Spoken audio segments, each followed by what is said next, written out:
அன்பான நண்பர்களே வணக்கம். நாம் கேட்டுக்கொண்டிருப்பது வீரயுக நாயகன் வேள்பாரி. வாசிப்பது ஸ்ரீலதா தயாளன்.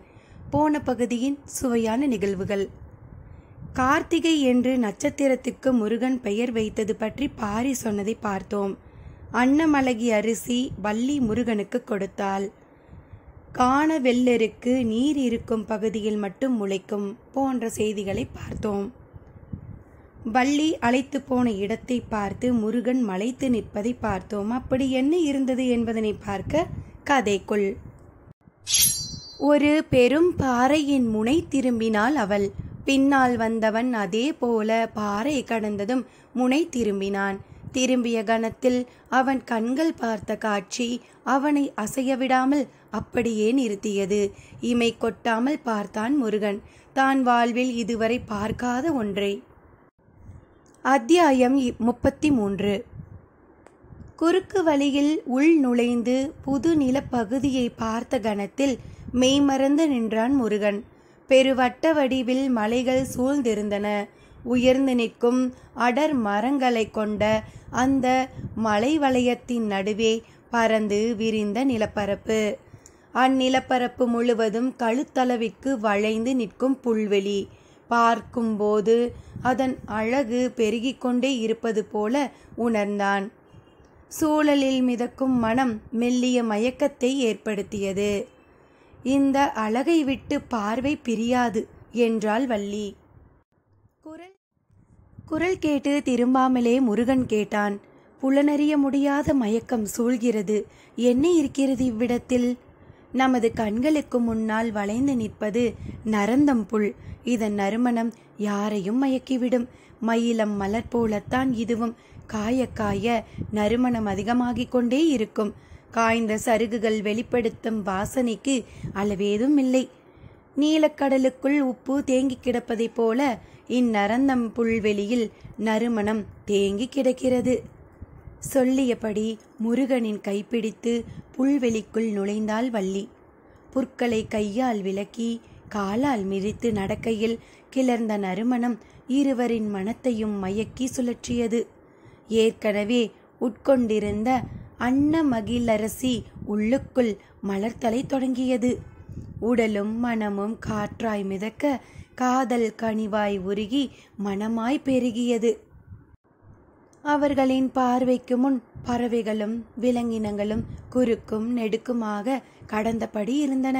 பார்வையில் கடக்கும் அவற்றின் மீது எண்ணங்கள் நிலை கொள்ளவில்லை. மயக்கத்தின் முழு நிலையில் இருந்தான் முருகன். ஆனால் காதலின் துடிப்பு உள்ளத்தில் விசையை கூட்டியபடி இருந்தது.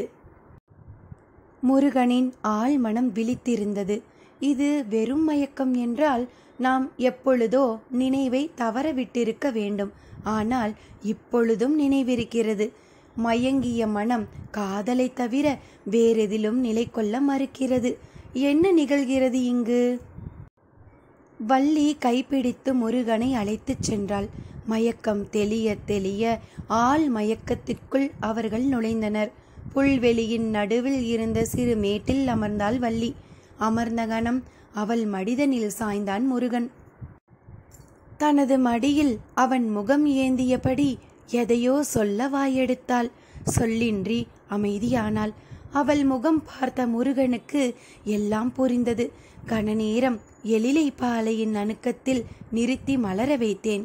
நீயோ காலம் முழுவதும் மலர வைக்க வழி செய்கிறாய். நிலமகள் நீ. உனது ஆற்றல் என்னை நோக்கி கடத்தும் காதல் எதிர்கொள்ள முடியாததாக இருக்கிறது. உள் நுழைந்த நறுமணமாய் உனக்குள் மறைகிறேன் நான். நறுமணம் சூழ்கொண்டிருக்கும் கருப்பைதான் அம்மலை குடுவை. அதன் நடுவில் இருந்த சிறு மேட்டில் வானம் பார்த்து படுத்து கிடந்தனர் இருவரும்.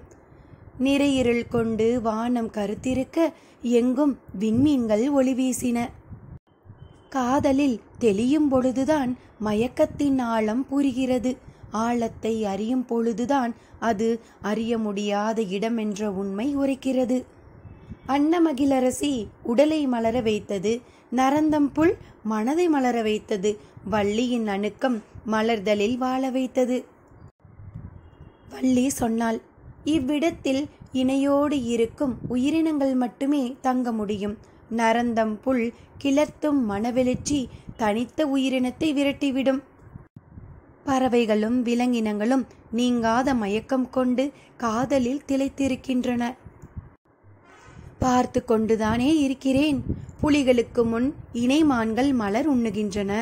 மான் உண்ணாத மலரில் வண்டுகள் நிலை கொள்கின்றன. ஆண் மலரின் மகரமும் பெண் மலரின் சூலகமும் இதழின்றி மலர்கின்றன. இவ்வியப்பு வேறெங்கு நிகழும்? விண்மீன்களை பார்த்தபடி இருவரும் பேசிக்கொண்டிருந்தனர். இரவு நகர்தலற்று நிலை கொண்டிருந்தது. முருகனின் கண்கள் வானத்தை பார்த்து குறிப்பிட்ட விண்மீன் கூட்டத்தையே உற்று நோக்கின. வளைந்தோடும் மாறு போல இருக்கும் அவ்விண்மீன் கூட்டத்தை பார் என்றான் முருகன். எங்கே என்று கேட்டபடி வள்ளியின் கண்கள் தேடின. விரல் நீட்டி அதன் வளைவுகளை சொல்லிக் கொடுத்தான். 6 புள்ளிகள் வளைவு கொண்டு மின்னின. நீண்ட நேரம் அதனையே பார்த்தாள் வள்ளி. முருகன் செங்கடம்பின் மாலை அணிந்தபடி படுத்திருந்தான்.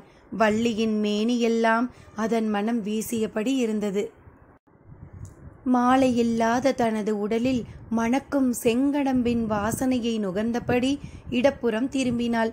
முருகனின் மேனியில் உதிராத இதழ்களோடு அவை இருப்பதை பார்த்தபடி புன்னகையோடு சொன்னாள், மாலை மார்பன். மனதுக்குள் பொங்கும் காதலோடு முருகன் சொன்னான், மாமலர் கோதை. இப்படியே அவர்களின் காதல் மொழிகள் தொடர்ந்தன. மறைதலும் தேடலும் கார்காலம் முழுவதும் தொடர்ந்தன. புதைந்தவள் மீண்டாள், மீண்டவன் புதைந்தான். மேகத்தில் தூசி மாறி தும்மல் கொண்டது. பின்னர் கூடும் முகில்களின் கொட்டம் தொடங்கியது. வேப்பமுத்து அளவினை கொண்ட மலை துளிகள் கொட்டி தீர்த்தன. மழை நின்ற இரவுகளில் வெளிர்வானில் மின்னும் விண்மீன்களின் அழகு சொல்லி மாளாது. முருகனின் கண்கள் அவற்றையே பார்த்து கொண்டிருந்தன. கார்காலம் போய் வேனில் காலம் வந்தது. ஒவ்வொரு நாளும் விண்மீன் கூட்டத்தினோடே இவர்கள் காதலும் வளர்ந்து கொண்டே இருந்தது. அப்போதுதான் ஒரு முறை அவளது முகத்தை தனது கைகளில் ஏந்தியபடி முருகன் சொன்னான், கார்மேகம் மலையை கொட்டி தீர்ப்பதற்கும் தீயாய் வெயில் சுட்டெரிப்பதற்கும் அவ்விண்மீன் கூட்டமே காரணம். எனவே அதனை கார்த்தீ என அழைக்கலாமா? உனது கைகள் எனது முகம் ஏந்திய கணத்தில் உடலெங்கும் கார்கால குளுமை பரவியது. ஆனால் அணைக்காமல் விலகி நிற்கும் இவ்விடைவெளியில் பாலை தீ பற்றி எரிகிறது. வள்ளி வார்த்தையை முடிக்கும் முன்னே இறுக அணைத்தான் முருகன். கார்கால குளுமையின் மீது பற்றி எரிந்தன தீ, கார்த்தீ. அத்தியாயம் 34. இருளுக்குள் நடந்து கொண்டே கார்த்திகையின் கதையை சொல்லி முடித்தான் பாரி. கதை கேட்டபடி பின்னால் வந்து கொண்டிருந்தார் கபிலர். திசைவேலரின் காலகணிதம், பேரரசுகளின் வானியல் அறிவு ஆகியன பற்றி கபிலருக்கு இருந்த எண்ணங்கள் பாரி சொன்ன ஒற்றை கதையால் தள்ளாடத் தொடங்கின. 4 ஆண்டுக்கு ஒரு முறை வரும் ஒளிவாளினை இவ்வளவு துல்லியமாக கணித்து வைத்திருக்கும் போதே மலை மக்களின் வானியல் அறிவை புரிந்து கொள்ள கூடுதலாக முயன்றிருக்க வேண்டும் என தோன்றியது. பேச்சற்று வந்து கொண்டிருந்த கபிலரை பார்த்து பாரி, முருகன் கார்த்திகை விண்மீன் கூட்டத்திற்கு பெயர் சூட்டிய கதையை மட்டும்தானே சொல்லியுள்ளேன், இன்னும் எவ்வளவோ இருக்கின்றனவே என்றான். இன்னும் எவ்வளவோ என்றால் முருகனை பற்றியா, விண்மீன்களை பற்றியா? காலத்தை பற்றி. என்ன சொல்ல வருகிறான் பாரி என்ற திகைப்பு வாயடைக்க செய்தது கபிலரை. பாரி சொன்னான், அந்த 6 விண்மீன்களின் அடிப்படையில்தான் காலமும் 6 கூறுகளாக பகுக்கப்பட்டன. கார்காலம், உதிர்காலம், முன்பனிக்காலம், பின்பனிக்காலம், இளவேனிற்காலம், முதுவேனிற்காலம் என 6 பெரும்பொழுதுகளும் வைகை, காலை, நண்பகல், ஏற்பாடு, மாலை, யாமம் என 6 சிறு பொழுதுகளும் இதன் அடிப்படையில்தான் பகுக்கப்பட்டதாக சொல்வார்கள். இருள் சூழ்ந்துள்ள ஒற்றையடி பாதையில் பின்னால் வருகிறவர் சிறு ஓசை கூட எழுப்பாமல் வரக்கூடாது என்பது கபிலருக்கு தெரியும். ஆனால் தெரிந்தவையெல்லாம் தெரியாதவற்றின் பின்புலத்தில் போய் மறைகின்றன. பின்னணி கதைகள் காலத்தையே புரட்டுகின்றன. கபிலர் என்ன செய்வார்? மனம் புரண்டு எழுந்து உண்மையை பற்ற நினைத்தபோது குறுக்கிட்ட கதை அது உண்மையா என்ற கேள்வியை எழுப்பியது. திகைத்து நின்றவரிடம் புதியதாய் வினா ஒன்று மேலெழுந்தது. வேளிர் குலத்தலைவன் உருவாக்கியதால் தான் பொழுதை அறிய வேலை என்ற சொல்லை பயன்படுத்துகிறோமா? காலை வேலை, மாலை வேலை என அழைப்பதன் காரணம் அதுதானா? கபிலரின் வினாவுக்கு பாரியிடம் விடையில்லை. சற்று நேர இடைவெளியில் மீண்டும் கபிலர் கேட்டார். கால சுழற்சியை 60 ஆண்டுகளாக வகுத்ததற்கும் ஒரு நாளை 60 நாளிகைகளாக பிரித்ததற்கும் இந்த 6 தான் அடிப்படையா? பாரியிடமிருந்து மறுமொழி ஏதும் வரவில்லை. ஆனால் கபிலரின் உள்ளத்திற்குள் உருக்கொண்ட வினாக்கள் நின்றபாடில்லை. சற்றே நில் என்றார் கபிலர். முன் நடந்து கொண்டிருந்த பாரி நின்றான். அன்று அங்கவை கேட்ட வினாவை உன்னிடம் சொன்னேனே, நினைவிருக்கிறதா? எதுவென்று பாரி யோசித்து கொண்டிருந்தான்.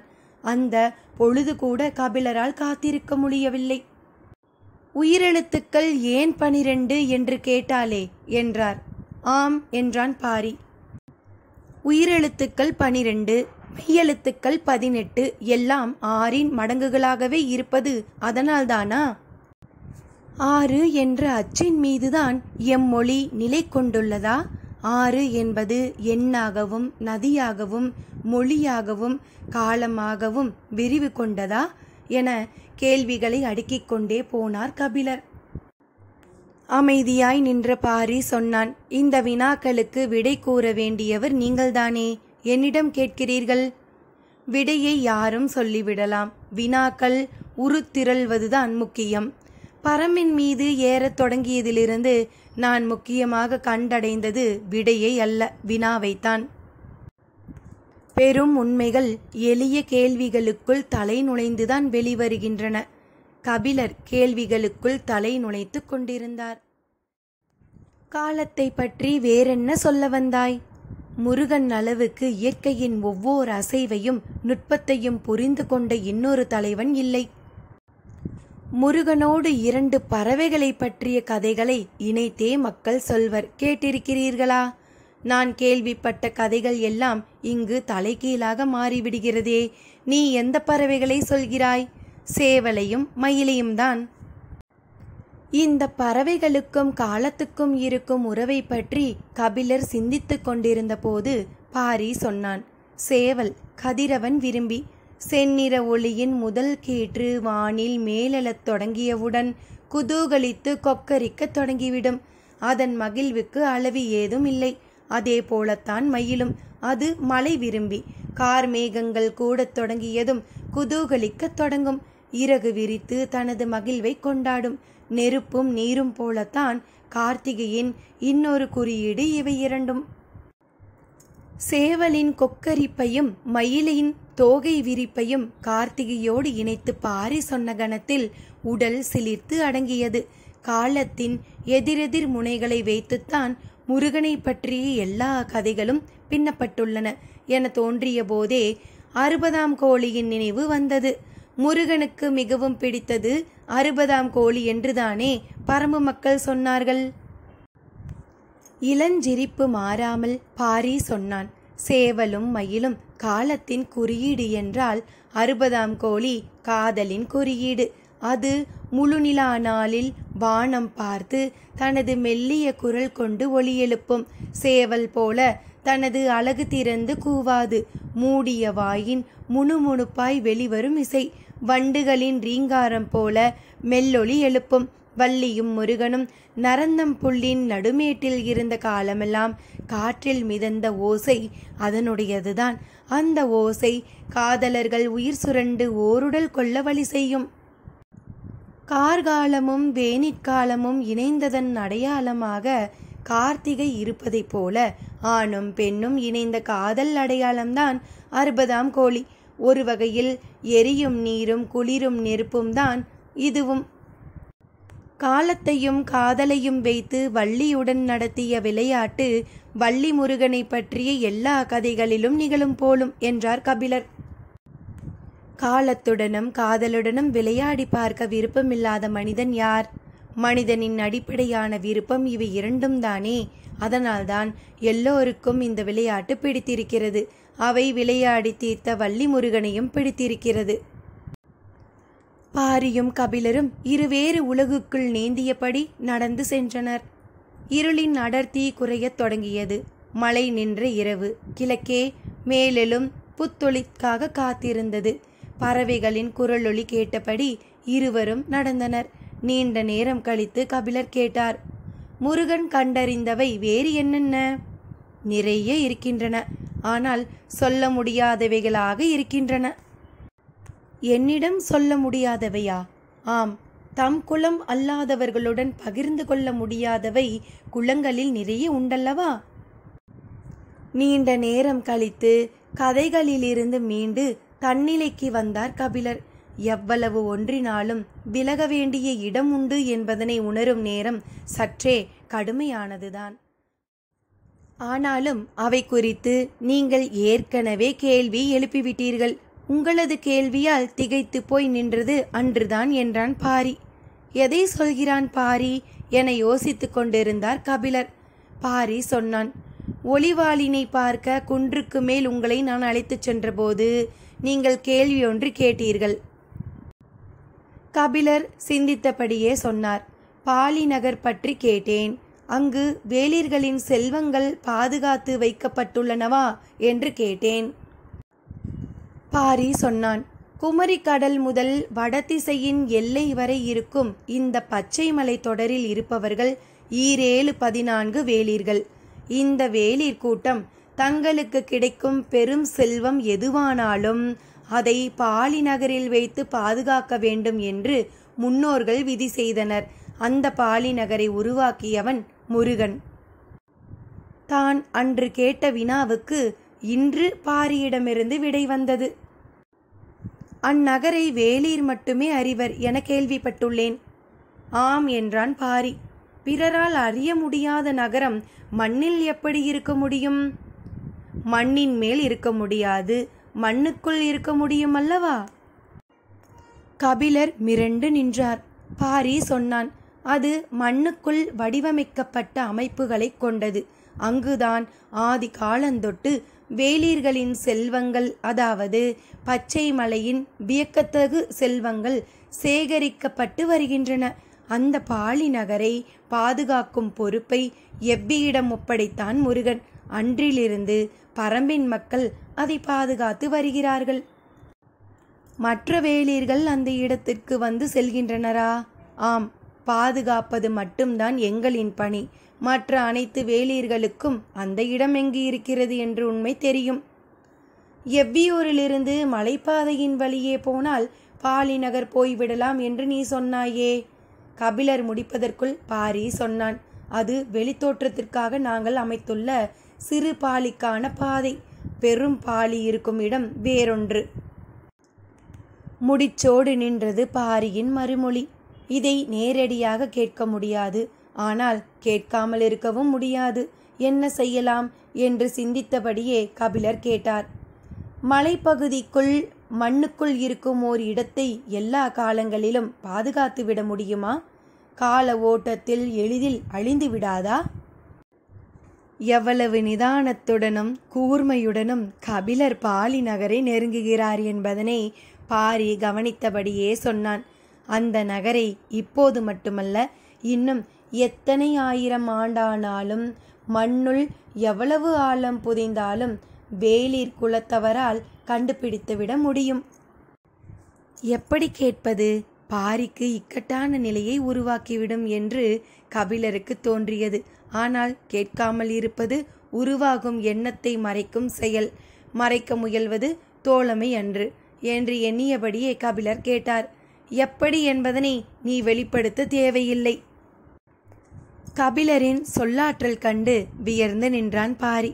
எவ்வளவு திறனோடு என்னை முன்னகர்த்தி அவர் பின்வருகிறார் என்று எண்ணியபடியே பாரி சொன்னான். அந்த நகருக்கான அடையாளங்களை உருவாக்கியவன் முருகன். அந்த அடையாளங்கள் மண்ணில் இருந்தால் அவை கால ஓட்டத்தில் மறைந்து போகலாம். விண்ணில் இருந்தால் பாரியின் வினா கபிலரை இழுத்து நிறுத்தியது. பாரி தொடர்ந்தான். இன்னும் எத்தனை ஆயிரம் ஆண்டானாலும் விண்மீன்களின் இருப்பிடங்கள் மாறவா போகின்றன? இல்லை. பாலி நகருக்கான குறிப்புகள் விண்மீன்களை வைத்து உருவாக்கப்பட்டுள்ளன. இன்னும் எவ்வளவு காலம் கழிந்த பின்னும் மாதங்களின் நாள் வரிசையும் விண்மீன்களின் இடவரிசையும் தெரிந்தவன் அந்த நகரை எளிதில் கண்டறிந்து விடுவான். திகைப்பின் அடுத்த கட்டம் அரங்கேறிக் கொண்டிருந்தது. மலை மக்கள் அறிவின் சிறந்த தொடக்கத்தை உருவாக்கியவர்கள். சமவெளியில் உருவான அரசுகள் அதை அடுத்த கட்டத்திற்கு வளர்த்தெடுத்துள்ளன என்றுதான் இது நாள் வரை கபிலன் நினைத்திருந்தார். ஆனால் வளர்ச்சி என்ற பெயரில் தொலைந்து போனவையே அபார ஆற்றல் கொண்டவையாக இருக்கின்றன. விண்மீன்களை வைத்து திசை அடையாளங்களையும் நேர அடையாளங்களையும் தான் கணியர்கள் உருவாக்கியுள்ளனர். ஆனால் இங்கோ விண்மீன்களை வைத்து நிலம் அடையாளப்படுத்தப்படுகிறது. அறிவு வளர்ச்சியின் ஆதி விதைகள் இங்கு பாதுகாத்து வைக்கப்பட்டுள்ளன. கபிலரின் எண்ண ஓட்டங்களை இடைமறித்து பாரி சொன்னான். முதுவேனிற் காலத்தில் கார்த்திகை விண்மீன் கூட்டத்தோடு கதிரவன் இருப்பதை விண்மீன்களின் சுழல்வட்ட கணக்கின் அடிப்படையில் முருகன் கண்டறிந்தான் என சொன்னேன் அல்லவா? ஆம் என தலையசைத்தார் கபிலர். அவ்வாறின்றி வேறொரு முறையில்தான் அதை முருகன் கண்டறிந்தான் என சொல்பவர்களும் உண்டு. அது என்ன முறை? பாரி சற்றே அமைதி கொண்டு நடந்தான். சொல்லலாமா என்ற வினாவை எழுப்பி மனதை விடை சொல்ல ஆயத்தம் செய்கிறான் என்பது கபிலருக்கு புரிந்தது. பாரி சொன்னான். இம்மலைத்தொடரில் உள்ள 10 பேரதிசயங்களில் ஒன்று கருநெல்லி. கபிலர் பாரி உச்சரிக்கும் வார்த்தையை மிக கவனமாக கேட்டார். பாரி சொன்னான். அதிசய கனியான கருநெல்லியை உண்டால் பகலிலும் விண்மீன் கூட்டத்தை பார்க்கலாம் என்ற நம்பிக்கை எங்களுக்கு உண்டு. முருகனுக்கு நெல்லிக்கனி மிகவும் பிடித்தது. அவன் கருநெல்லி உண்டுதான் பகலில் விண்மீன் நகர்வை பார்த்தறிந்தான் என்று குலநாகினிகள் கதை சொல்லி நான் கேட்டிருக்கிறேன். கபிலர் திகைப்பிலிருந்து மீள வழியில்லாமல் இருந்தார். எண்ணங்கள் கட்டுக்கடங்காமல் ஓடின. மேலேறிய கதிரவனின் ஒளி காடெங்கும் நிலை கொண்டிருந்த இருளை மஞ்சள் நிற ஆடை கொண்டு போர்த்தி பிடித்து கொண்டிருந்தது. முன்னால் சென்று கொண்டிருந்த பாரி பாறை இடுக்கின் வழியே உள் நுழைந்து மறைந்தான்.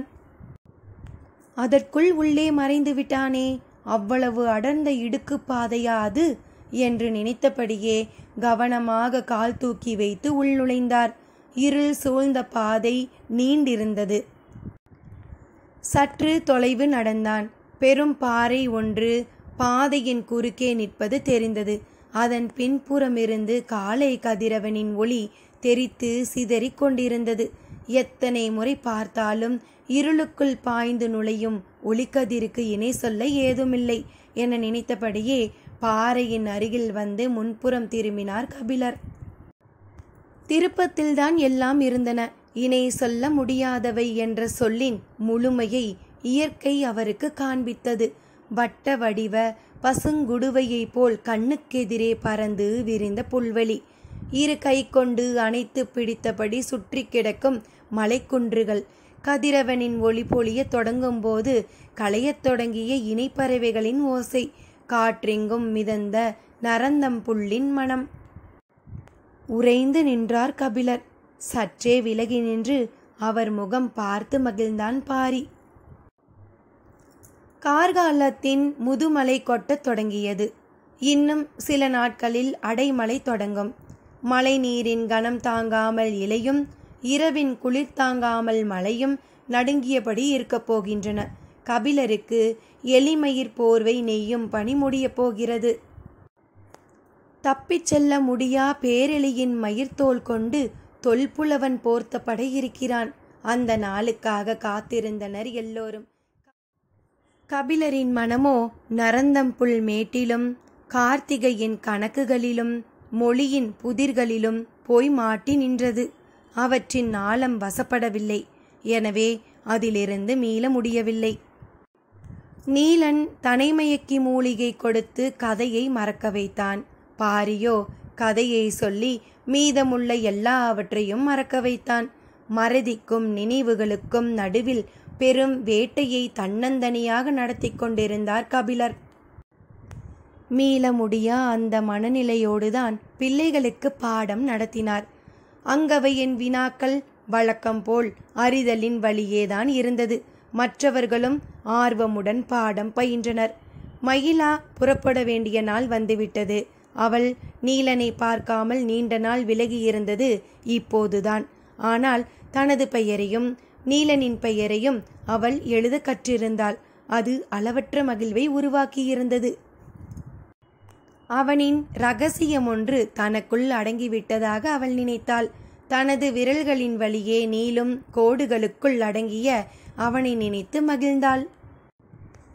வேட்டூர் பழையனோடு சேர்ந்து அவள் புறப்படுவதாகத்தான் முடிவு செய்திருந்தனர். ஆனால் தேக்கன் இன்னும் சில நாட்கள் பழையனை இருக்க சொல்லிவிட்டார். அதனால் வீரர்கள் சிலருடன் மயிலா மட்டும் எவ்வியூர் விட்டு புறப்பட்டாள். அவளின் முகத்தில் இருந்த மகிழ்ச்சியின் வழியே கபிலர் நீலனை பார்த்து கொண்டிருந்தார். குன்றுகளுக்கு இடையில் ஆடும் ஊஞ்சல் அவரின் பார்வைக்கு தெரிந்தது. 5 ஆண்டுகளுக்கு ஒரு முறை பூக்கும் சாமப்பூ அரும்பு விட தொடங்கியிருந்தது. தேக்கன் புதிய மாணவர்களை அழைத்து கொண்டு காடறிய புறப்பட வேண்டிய காலம் வந்துவிட்டது. அதனால்தான் சில செய்திகளை பேசுவதற்கு வேட்டூர் பழையனை இருக்கச் சொல்லியிருந்தார் தேக்கன். தென்திசை தளபதி கூழையன் அனுப்பும் தகவல்கள் பரம்புக்கான ஆபத்து நெருங்குவதை சொல்லிக்கொண்டே இருந்தன. கோளூர் சாத்தனின் கைகளை முடியன் வெட்டியதால் சேரக்குடிகள் ஒன்று சேர நாம் வழிவகுத்து விட்டோம். பாண்டியனையும் சோழனையும் போல தொலைவில் இருப்பவர்கள் அல்ல சேரர்கள். மலைத்தொடரின் அடுத்த குன்றில் அவர்களது காலடி கிடக்கிறது. சேரர்குடி இருவரும் இணைந்து பரம்பு நோக்கி படைகள் வருவதற்கு ஒரு சில குன்றுகளின் பாதை அமைத்து வருகின்றனர். நாம் மிகுந்த கவனத்தோடு இருக்க வேண்டிய நேரம். கபிலரி இந்த செய்திகள் வந்த பிறகுதான் பேரெலி வேட்டைக்கு பாரி ஏன் தொடர்ந்து வந்தான் என்பது தெரிய வந்தது. பேரெலி அதிகம் இருக்கும் இடங்களை விட்டுவிட்டு மலைகளின் பல திசை வழியாக ஏன் பயணப்பட வைத்தான் என்றும் இப்போதுதான் புரிந்தது. சேரர்கள் எந்தெந்த குன்றுகளின் வழியே நுழைந்து பாதை உருவாக்க முயல்கின்றனர் என்று பாரி சொன்னதாக தேக்கன் சொன்னபோது உதிரன் உறைந்து போனான். கழுகின் மூக்கை போன்றது பாரியின் கவனிப்பு. கழுகு வானுச்சியில் பறந்தாலும் நிலத்தில் கிடக்கும் பறவையின் வாடையை எளிதில் நுகர்ந்துவிடும். அதுபோலத்தான் பாரியும் எவ்வியூரில் இருந்தாலும் பரம்பு மலையின் என் திசையிலும் நிகழும் மாற்றங்களை துல்லியமாக கவனித்து வந்தான். கூழையன் அனுப்பிய செய்தியும் பாரியின் அவதானிப்பும் ஒன்று போல இருந்தது. சேரன் ஏறி வர எல்லா வகையிலும் ஆயத்தமாகிக் கொண்டிருக்கிறான் என்பது தெளிவாக புரிந்தது. இச்சூழலில் எவ்வியூரின் ஆசான் தேக்கன் பயிற்சிக்காக பிள்ளைகளை அழைத்து கொண்டு காடறிய செல்ல வேண்டுமா, புதிய ஆசானை அனுப்பினால் என்ன என்று சிலர் கேட்டார்கள். அதை முடிவு செய்ய வேண்டியது தேக்கன்தான் என்றான் பாரி. தேக்கனோ அம்முடிவை சாமப்பூவின் அரும்பு துளிர்க்கும் முன் எடுத்திருக்க வேண்டும். எனக்கான வாசனையை அது வழங்கிவிட்டது. நான் அதன் அனுமதியை நுகர்ந்து விட்டேன். பிள்ளைகளை அழைத்து கொண்டு காடறியும் எனது பயணத்தை இனி நிறுத்த முடியாது என்றார். பழையனிடம் பகிர்ந்து கொள்ள நிறைய இருந்தன. பரம்பு நாட்டின் மிக மூத்த வீரன் என்றால் அது வேட்டூர் பழையன்தான். பரம்பில் உள்ள ஊர்களின் நிலைமையும் தன்மையும் வீரர்களின் திறனையும் முழுமையாக அறிந்துள்ளவன் பழையன்தான். எனவே அவனை இருக்கச் சொல்லி நாள் கணக்கில் பேசினான் தேக்கன். பழையனின் மனநிலை முற்றிலும் வேறானது. திட்டமிடல், முன் தயாரிப்பு இவற்றை கொண்டு நிகழ்த்தப்படும் போர்கள் அரசு முறையை சார்ந்தவை. நாம் ஏன் அதுபோல் சிந்திக்க வேண்டும்? நமது போர் முறை முற்றிலும் வேறானது. அது போர் தொடங்குவதற்கு ஏற்ப வடிவம் கொள்ள வேண்டியது. போர் என்பது நிகழும் இடம், தன்மை, சூழல் இவற்றை கொண்டு நடத்தப்படுவதுதானே தவிர வீரர்களை கொண்டு மட்டும் நடத்தப்படுவது அல்ல. எனவே அந்த கணத்தில் எடுக்க வேண்டிய முடிவை முன்கூட்டி எடுப்பது அறியாமையாகும் என்றார் பழையன். பேரரசுகளால் சூழப்பட்டுள்ளோம். நமது பாரம்பரிய முறைப்படி நாம் போரிடுவோம். ஆனால் அவர்களின் போர் உத்திகளை கணித்து அதற்கு ஏற்ப ஆயத்தமாக வேண்டிய தேவை இருக்கிறது என்று வாதிட்டார் தேக்கன். முன் தயாரிப்பின் வழியே போரை அணுகும் முறைக்கு பழைய நாள் பொருந்த முடியவில்லை. இப்பணியை கூழையனிடம் ஒப்படைத்துவிடு. போர் தொடங்கிய பிறகு எனது பணியை முடிவு செய்து கொள்ளலாம் என்றான் பழையன். நீ சொல்வதற்கும் நான் சொல்வதற்கும் இடையில் அதிக நாள் இல்லை என்றான் தேக்கன். இரண்டுக்கும் இடையில் ஒரு நாள் இருந்தாலும் நான் ஏன் முன்கூட்டியே ஆயுதங்களை தூக்கி கொண்டு ஆற்றலை வீணாக்க வேண்டும்? பழையனோடு பேச்சில் மட்டுமன்று, எதிலும் வெல்ல முடியாது என தேக்கனுக்கு தெரியும். உண்மையில் தேக்கன் நடத்தும் போராட்டம் இந்த விடாப்பிடியான மனநிலையோடுதான். நன்கு திட்டமிட்ட போர் முறையை எதுவுமில்லை என்று ஒதுக்கிவிட முடியாது. இயற்கையின் பல அமைப்புகள் திட்டமிட்ட ஒருங்கிணைப்பை கொண்டு தாக்குதல் தொடுக்கின்றன. இந்த எடுத்துக்காட்டை நாம் சொன்னால் இதற்கு மாற்றான 1000 எடுத்துக்காட்டுகளை பழையன் சொல்வான். எனவே மறுமொழியின்றி அமைதியானான் தேக்கன். ஆனால் சூழலில் இந்த அமைதி இல்லை. அத்தியாயம் 35. மதுரையில் பாண்டரங்கத்தின் பணி முழுமையாக முடிந்தது. மேற்கூரையில் திசைவேலர் சொன்ன குறிப்பின் அடிப்படையிலான ஓவியம் மிக சிறப்பாக வரையப்பட்டு விட்டது. மரசாரங்கள் அனைத்தையும் கலற்றிவிட்டு பார்க்கும்போது முன்பை விட மிக துல்லியமான அளவுகளில் விண்மீன் கூட்டங்கள் ஒளி வீசின. வெள்ளியின் இருப்பிடம் மட்டுமல்ல, வரையப்பட்ட வானத்தில் கோள்கள் அனைத்தின் இருப்பிடங்களும் பொருத்தமாக இருந்தன. அந்துவன் பாண்டரங்கத்தின் எல்லா திசைகளிலும் நின்று மேற்கூரையை பார்த்து கொண்டே இருந்தான். நாம் கவனமாக வேலை செய்யும்போதுதான் வேலை சிறப்பாக அமையும். ஆனால் நம்மையும் மீறி அதிசிறந்த இடத்தை அடைவது எப்போதாவதுதான் நிகழும். அதுதான் இப்போது நிகழ்ந்திருக்கிறது. மனமும் கண்களும் சலிப்படையும் வரை பார்த்தான். பின் கழுத்து பிடித்து கொள்ளும் என மற்றவர்கள் கூறிய போதும் அவன் அன்னார்ந்து பார்த்து மகிழ்வதை நிறுத்தவில்லை. ஊன்றுகோலை தூக்கி வீசி ஆசான் ஏற்படுத்திய அவமானத்தை துடைக்க மனம் மேலெழுந்து கொண்டிருந்தது. ஆசானை அழைத்து வாருங்கள் என்றான். பணியாட்கள் விரைந்தனர். தான் செல்லாமல் பணியாட்களை அனுப்பியதிலிருந்தே ஒரு செய்தியை அவன் சொல்ல முயன்றான்.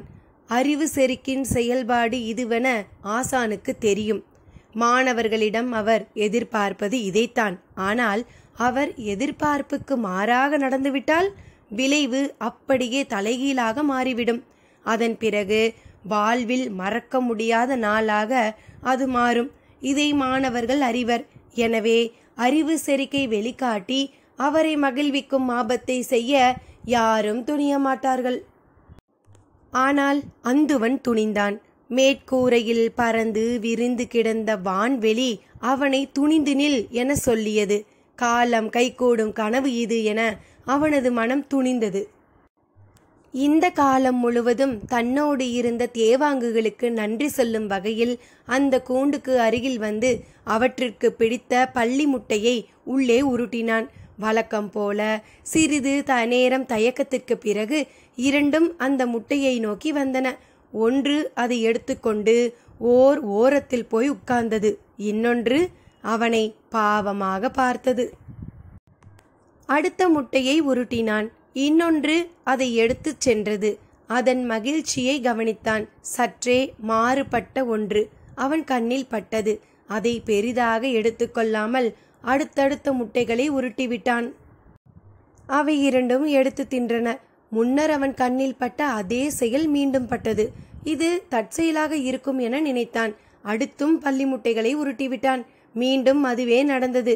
அவன் சற்றே அதிர்ச்சியடைந்தான்.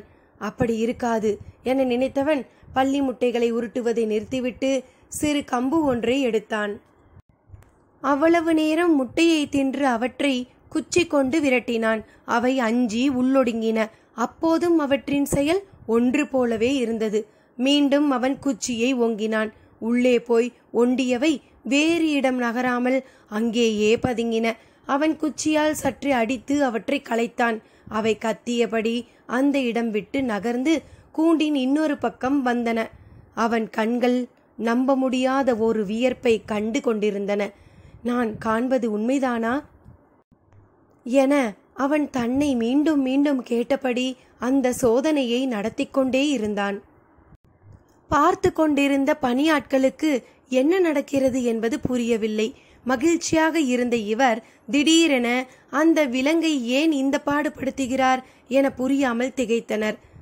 ஆசானை அழைக்க சென்ற பணியாளன் 3 நாளிகைக்கு பிறகு வருவார் என்ற செய்தியோடு திரும்பியிருந்தான். அந்துவனோ தேவாங்கின் மீதான சோதனையை கைவிடுவதாக இல்லை. அடித்தும் அச்சமூட்டியும் அவற்றை ஓடவிட்டு கொண்டே இருந்தான். ஒரு நிலையில் பாண்டரங்கத்தின் வெளிக்கதவையும் மேல்மாட கதவுகளையும் பூட்ட சொல்லிவிட்டு கூண்டை திறக்கச் சொன்னான். பணியாளர்கள் கூண்டை திறந்து அவற்றை வெளியே விட்டனர். ஓங்கி அவனது கம்பை பார்த்து அஞ்சி அவை அரங்கின் எல்லா திசைகளிலும் ஓடின. அவன் அவற்றை விரட்டியபடி இருந்தான். அவற்றின் செய்கை அவன் எண்ணத்தை உறுதிப்படுத்துவதாகவே இருந்தது. அவை கத்திக்கொண்டு தூண்களை பற்றி ஏற முயற்சித்தன. பிடி நழுவி விழுந்தன. சிறு சிற்பங்களின் மேல் ஏறி மறைய முயன்றன. அவன் விடுவதாக இல்லை. எல்லா திசைகளிலும் அவற்றை விரட்டினான். தன் கண்முன்னால் காண்பது உண்மை என்பதனை அவன் முழுமையாக நம்பும் வரை அவற்றை விரட்டி கொண்டே இருந்தான். பணியாளர்கள் என்ன நடக்கிறது என புரியாமல் திகைத்து போய் நின்றனர். அவை கத்துவதும் பாவமாக பார்த்து அலைக்கழிவதும் அவர்களது மனதை உருக்கின. அந்துவனின் மனமோ மகிழ்வில் திளைத்தது. அவற்றின் ஒவ்வொரு துள்ளலிலும் அவன் கண்கள் மகிழ்ச்சியை வெளிப்படுத்தின. இத்தனை நாள் இதை எப்படி நான் கவனிக்காமல் இருந்தேன் என்று புலம்பியவாறே, இதை பிடித்து கூண்டில் அடையுங்கள், நான் போய் ஆசானை உடனடியாக அழைத்து வருகிறேன் என்று சொல்லி புறப்பட்டான். திசைவேலரின் தென் திசை மாளிகையின் முன் வந்து இறங்கினான் அந்துவன். வேலையாட்கள் அவன் குதிரையை வாங்கி கொண்டனர். உள்ளே நுழைந்தான். தொலைவிலேயே அவன் வருவதை பார்த்துவிட்டார் திசைவேலர். அறிவு செருக்கு சரிந்துவிட்டது என அவரது மனம் சொன்னது. இன்னொரு முறை பாண்டரங்கத்தில் பிழை நிகழ்த்தியிருக்கிறான். நான் சொல்லி அனுப்பிய நேரத்திற்குள் பதற்றமாகி அவனே வந்துள்ளான். காரணம் அதுவாகத்தான் இருக்க முடியும், வேறு என்னவாக இருக்க முடியும் என்று எண்ணியபடியே அவனை உள்ளே அழைத்தார். உடனடியாக புறப்பட்டு வர வேண்டும் என்ற வேண்டுகோளை முன்வைத்தான். அவர் எந்தவித காரணமும் கேட்கவில்லை. சற்று நேரத்தில் புறப்பட்டார். அவர் காரணம் கேட்காதது குறித்து அந்துவன் கவலை கொள்ளவில்லை. அவர் புறப்படும் வரை காத்திருந்து அவரை அழைத்து வந்தான். பாண்டரங்கத்திற்குள் இருவரும் நுழைந்தனர். வழக்கம் போல் அவர் மாளிகையின் நடுவில் நின்று அண்ணார்ந்து மேற்கூரையை பார்த்தார். அவர் நினைத்ததை விட மிக சிறப்பாக அது வரையப்பட்டிருந்தது. அந்துவனை பாராட்டலாம் என நினைத்து திரும்பிய போதுதான் கவனித்தார், அவன் அருகில் இல்லை. சற்று தொலைவில் தூண்களுக்கு பக்கத்தில் இருந்த தேவாங்குகளின் கூண்டின் அருகில் இருந்தான். என்ன அங்கே நிற்கிறாய் என்றார். நான் உங்களை காண வருமாறு அழைத்தது இந்த விலங்கை பார்க்கத்தான். என்ன அது? இதன் பெயர் தேவாங்கு என சொல்ல வாயெடுத்தவன் வேறு ஒன்றை சொன்னான். அதை பரிசோதித்து பார்த்த திசைவேலர் அதிர்ந்து போனார். அப்படி திசைவேலரை அதிர செய்தது என்ன என்பதனை கேட்க சிறிது காத்திருப்போமா? நன்றி நண்பர்களே.